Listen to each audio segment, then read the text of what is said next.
Hello, everyone. Good evening, good afternoon, or good morning, wherever you are. My name is Awobalao Ifashegun Aobadara, also known as Tata Gil de Chucapa Preta or Tata Gil de Belzebu, however you'd like to refer me as.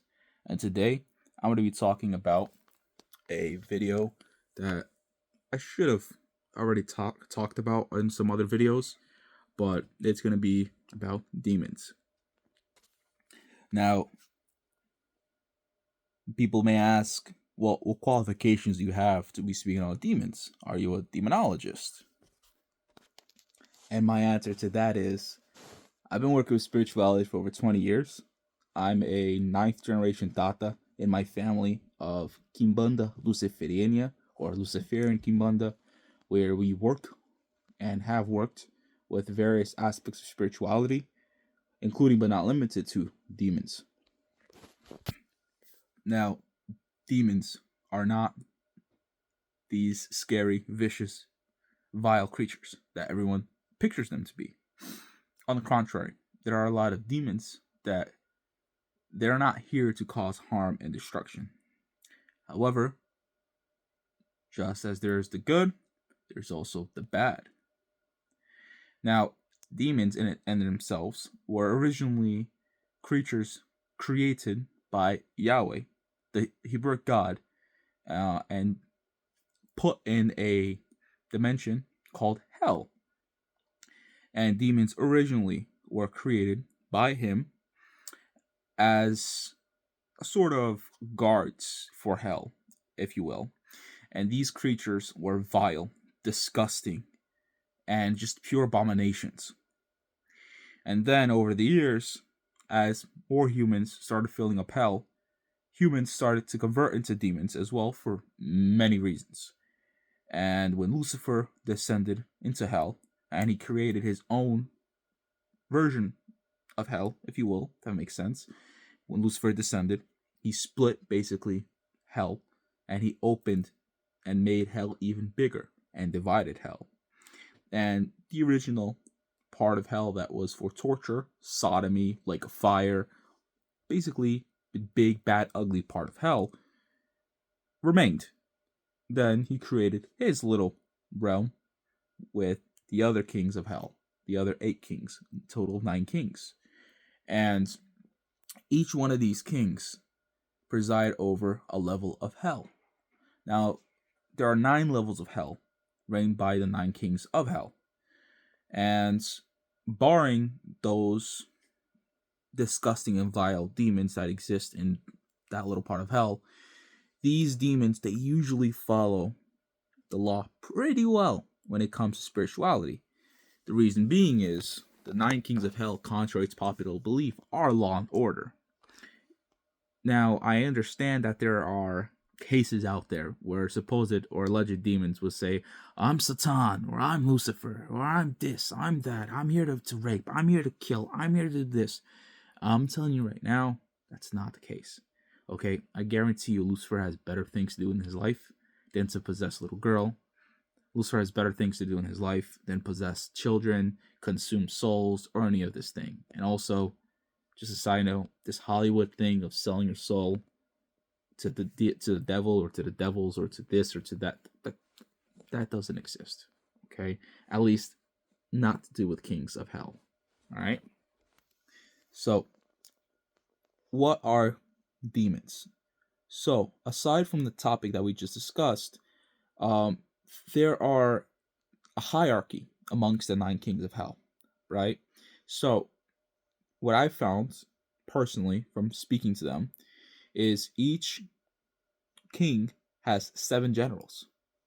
Now, it's what I found to be a military-esque style of order. You have the generals, you have the captains below them you have the lieutenants, and then below them you have what you can call sergeants, and below them you have the foot soldiers. Now, each king of hell has 7 generals. Now, what's the power difference in demons? Because people don't seem to understand that there is a vast difference in power amongst different kinds of demons. There are the generals, for example, that are able to create stigmata, or blood from the walls, or oil dripping from the walls. Um, Generals have the ability to literally pick up a human, twist them like a pretzel, throw them up 40 feet in the air, and smash them on the floor. Now you may be asking, Tata Gio, why haven't I heard about cases like that? It's because they don't happen. Generals have a lot better things to do than to come down to earth.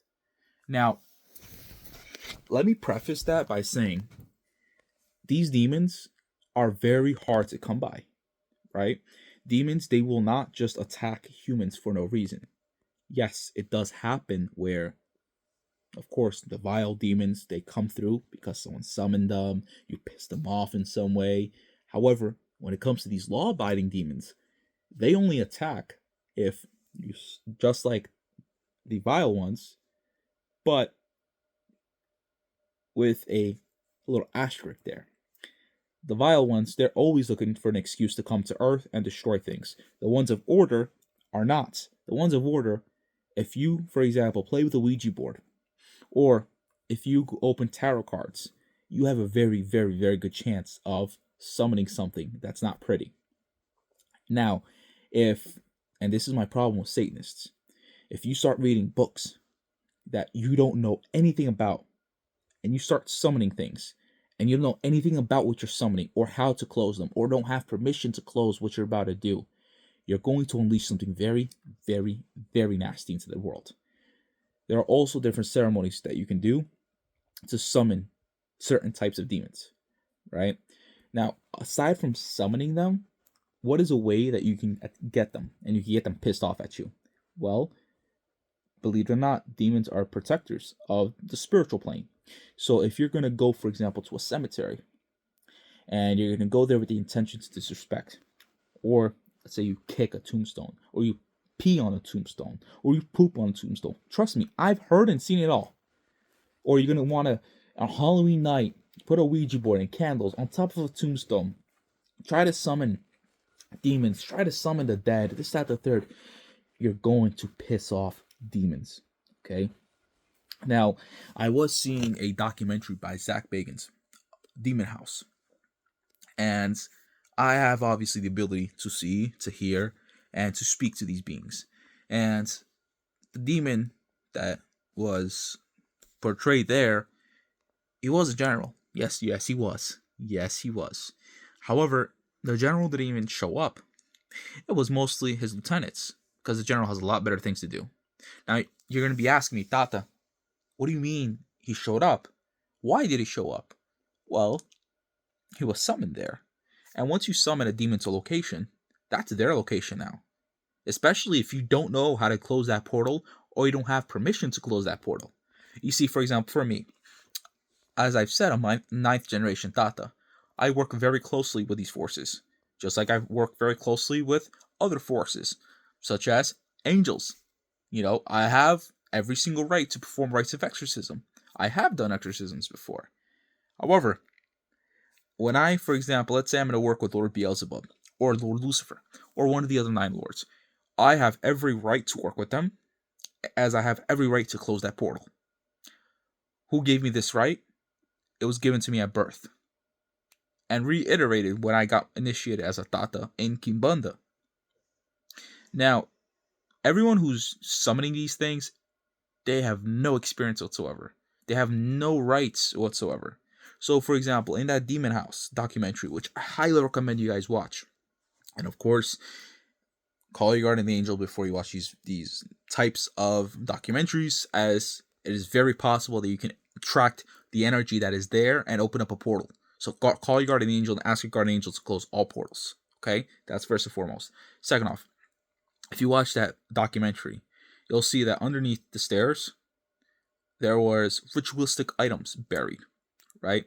Now, to an ordinary human, you may not understand what those materials signify. However, I do. And let me explain to you what those elements were.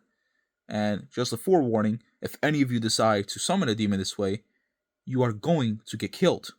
because this is a high level summoning that the generals don't like ordinary people knowing, because you have no right to summon them. So let's go. What is the way that they summon them? Well, you saw baby socks, which were intimate items, right? It's a sock, it's the sole of your feet. The sole of your feet are foundations. You're offering basically the soul of a baby, right? Number one, that is extremely wrong to do. You are begging for something vile and disgusting to come through by doing that. Second off, the fingernail of a human. Again, vile and disgusting, because spiritual practices, doesn't matter what it is, Hinduism, Shinto, Kimbanda, Candomblé, Ifa, Santeria, 21 divisions, Palo, they all outlawed human sacrifices for over 200 years. I think the last, Santeria may be the only exception, because I think Santeria, the last recorded human sacrifice was in the 1960s, if I'm not mistaken. But after that, it was outlawed. And even then, not many people sacrificed humans. So, there were other items as well, including iron, which is a very important grounding tool. You need iron. And candles, some other things. Obviously, blood was spilled there. Doesn't necessarily have to be human blood. It could be the blood from a rooster or another animal. And they summoned this demon there. And they said, this house is now yours. This land is now yours. And that's why in that documentary, you can see that this demon was extremely powerful, on par with things that Zach Bagans has never dealt before. On par, even stronger than his most famous haunts, which was Bobby Mackey's or Parvelia in Italy. Why is it? It's because these demons, they have power. They're lieutenants and generals. So let me explain to you. A general has the power, of course, like I've said, to kill very easily, cause blood, cause oil to drip out of nowhere. Lieutenants have similar powers, but on a drastically reduced scale. Now, when you're talking about a captain, they don't have that power whatsoever. So if you start seeing blood dripping from the walls, or blood dripping from the blinds, or oil dripping from the walls, oil dripping from the blinds, you need to contact the Catholic Church near you and beg them to come over and check out your house, which 9 times out of 10 will never happen, because there's such a lengthy process with the Vatican to perform a minor rites of exorcism, or even to observe a location to see if there is demonic presence. Because unfortunately, with nowadays, saying that there's demonic presence, everyone says, because they don't understand what truly is a demonic presence, or truly is a demonic haunting, because they're so rare to come by. There are so many spirits that they want to say that they're Lucifer. There's so many spirits that want to say that they're the devil, or they're Ashmodei, or they're Satan, or Beelzebub. But I'm telling you right now, 9 times out of 10, it's not them. Lucifer has the power to shake the earth. Lucifer has the power to destroy worlds. Lucifer has the power to break worlds. He has the power to create life. Same thing with the other kings of hell. You really think they're going to take their time to come down here to earth? It makes no sense. Okay? Now, I do want to say that if you do have a demonic haunting, obviously you can reach out to me. However, it is imperative that you do not go out looking for trouble with demons. Okay? You can rumble all you want with spirits. I don't advise it whatsoever, but if that's what you want to do, if you want to be dumb, brash, you don't believe in spirituality, okay, go ahead and piss off a spirit. Go ahead. Get your ass whooping. At least you'll live. Go piss off a Loa, or go piss off a demon or a jinn. You're not going to survive to tell the tale. Unless it's a low-level demon, but even then, you're going to definitely need an exorcist to come through. Now, I do want to touch on something that I've spoken about this video, And that's the appalling contradiction of me being able to do exorcisms. How am I, someone that works with Lord Beelzebub and Lucifer and every other force, how am I able to work with exorcisms? Well, my soul is not condemned to hell like people think. In spirituality, if you work with them the correct way, you're able to work with multiple forces that call you forth. For example, when I do exorcisms, I work on behalf of Saint Michael, or obviously the cherubim known as Michael, the archangel. I also work with Gabriel and Raphael when I'm doing these exorcisms. And Michael, as all of you know, he's the general of war for heaven. And sometimes when I go into houses that I need to do exorcisms, sometimes an exorcism is not going to be enough, or an exorcism is going to take way too long. Then I resort to my other plans. And this is the beautiful part about working with spirituality, is that there's different avenues of approach that you can have. So for example, let's say, this has happened before, I go into a house and I see that an exorcism is going to kill the person because the demon at that point has intertwined completely with the person's soul. At that point, what am I going to do? Do an exorcism for 3 days and kill the person? Or am I going to try to speak to the demon and be like, listen, let's have a peace offering, okay? I don't want this to get nasty. I don't want this to get ugly. Let's bargain. What do you want? I'll give you a rooster. No, I don't want a rooster. You don't want a rooster? All right, what do you want? I want a goat. All right, I'll give you a goat. What else do you want? Whiskey. All right, I'll give you whiskey. Oh, I want a cigar. I'll give you a cigar. What else do you want? That's it. All right, leave and I'll give it to you. Boom. I give them the offering, they leave. Do you understand? These demons, if they were vile and disgusting, they would not stop at an offering. They would keep going until that soul is dead. Now, there are cases where you've pissed off these demons to the point where they want to kill you. But again, they listen to reason. And if they don't, they'll listen to their commander, which is Lord Beelzebub, Lucifer, whoever it is. So, to wrap this video up, demons are very rare to encounter on this earth. Very, very, very rare. They have various degrees of power, and you must always respect them. Never try to summon them, because they are not going to be easy to remove at all. Now, if you look for trouble, trouble will find you. 9 times out of 10, you're going to find trouble. So, please, do not pick up a satanic Bible. Do not go online and look for rites to summon Seth, to summon Lucifer, to summon Astragon, Alistair, Ashmodei, Astaroth. Don't. If you're interested in spirituality, you contact somebody who is an accredited priest. In America, I really don't know any accredited priests besides myself. In Brazil, obviously there are many accredited priests. Now, what do I talk about when I say accredited? Spirituality, like I tell people, is an ever-flowing river. It's changing. What vessel, what way can you use demons in a way that's not going to hurt you? Well, there's no religion besides that I know of, Kimbanda or Voodoo or Palo, that you can work with demons in a safe environment. But even Voodoo and Palo, you're already going to start getting into dangerous territory, because Palo, you use your life energy to work with Palo, meaning you could die very young. Voodoo, you're getting into the Loas, and the Loas, they have a very, very high level of requirement, and they don't understand what mercy is. So when you're going to be working with demons on behalf of Voodoo, it's not going to end up really well for you.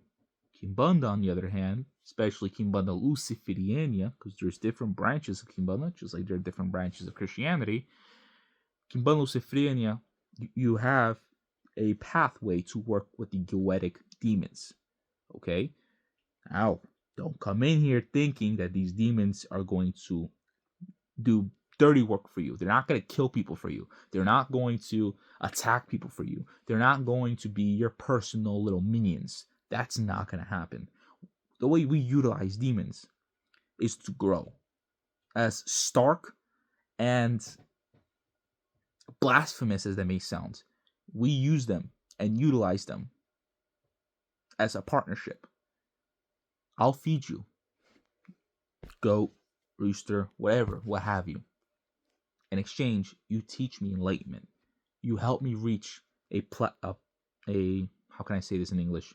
You help me reach a platform I've never reached before. Both spirit, mind, and body. And in exchange, I'll give you loyalty. Again, you don't sell your soul. That does not exist. That is Hollywood. You don't make a deal with the devil and sell your soul. That does not happen. Okay? Hollywood has rotted the minds of Americans. Okay? I'm a first generation American. And when I watch these Hollywood films, or when I hear, like, I have clients from all over the world, and the ones that I most am hesitant to work with are Americans, because of the minds of Americans. They think that they're going to come in here, they're going to sell their soul to the devil, and they're going to get whatever they want. That's not how things work. Okay? If you want to work with them, you can come to me. Be like, listen, I want to work with this demon. I want this or that. Does he accept? Open the oracle. Do you accept? Yes or no? No, he doesn't want to accept work with you. Or yes, he wants to accept work with you. However, if you want to evolve instead of doing one-off jobs, and that's when you come and be like, listen, what aspect of spirituality will help me? Because it's not just demons that can help you. You will uncover that your ancestrally, or how do you say the word in English? Ancestralidade, your ancestors or your ancestral path is filled with different routes. I, for example, didn't know I had a voodoo in my family. I didn't know I had Loas in my lineage. However, I do. Just like I didn't know that I had Orishas as prominent in my family as I thought I did. In my family, I thought Orishas just played a minor role. Very far from the truth. Orishas are one of my biggest forces, alongside my Kimbanda forces. So, if you're really interested about spirituality, don't close your mind off. Don't think it's just demons. Come and get a reading. Come find out who your spirituality really comes from, what it derives from, what's going to call you at the moment. Because spirituality is a growing path. It's not a stagnant river. It's a rushing, rampant river. And like a river, has many twists, has many curves. It could fork. It could go many different paths. That is why you need a skilled priest. Okay? If you don't want to come to me, you don't have to. However, if you're going to find a priest of Kimbanda, ask them for their FEBRAE number, which is their Brazilian Federation number. Because in Brazil, there's a branch of the government called FEBRAE, Federation for Religion, right? For spiritual religion. It's a council made of the most powerful, most well-known, most respected warlocks, wizards, and witches in Brazil. And they make sure that you're the real deal, because they don't want you sullying their name. And there's a lot of priests out here in this YouTube space, and there's a lot of alleged tatas in America that are of Kimbanda that say and do the most outrageous things. And when I go to find out, they're not actual tatas. They were never consecrated by an actual tata. Okay? I hope you guys have a great day. I hope this video was informative to you guys. If you guys want to drop me a message, if you guys have any questions, I'm going to leave my WhatsApp in the comment section below. Shoot me any message that you guys have, any questions, any comments or concerns. You guys have yourselves a great day.